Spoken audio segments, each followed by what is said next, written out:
Well, you mentioned trust. It's like trust is gone. Why is Labor pushing for this now, despite what's been a significant backlash? Because these changes would create long-term uncertainty, wouldn't they?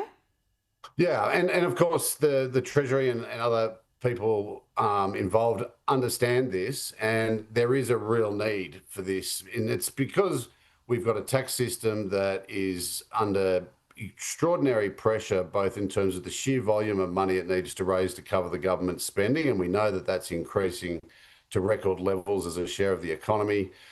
And of course, we have a tax system that's not fit for purpose. We're incredibly reliant on income taxes.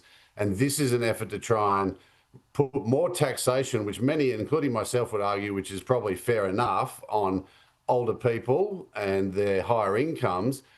But that's not the issue that is I started with, of course, and that's that, well, you set the rules up in the past and now you're changing them.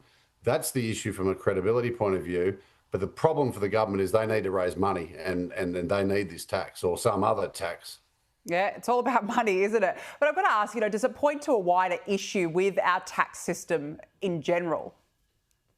Well, it does, and the problem is that we are very reliant on income tax, and that is an intergenerational issue. That is, the older Australians with super are getting tax breaks.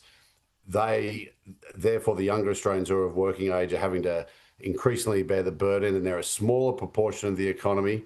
The Treasury's known about this for years, but no government since Ken Henry's review, and that's how long ago, 15 years or more ago, that we've known about this, has been prepared to address the issue, and it's getting worse and worse every year. In fact, we'll be at a breaking point some stage in the next 3 to 7 years, I'd say. So this is an attempt to deal with that, and but we've got to fundamentally change our whole tax system. Yeah, it's a shame it wasn't something put forward from either side, really, during the election campaign either. Warren Hogan, nice to catch up. We've got to leave it there. Thank you very much for joining me on the show this evening.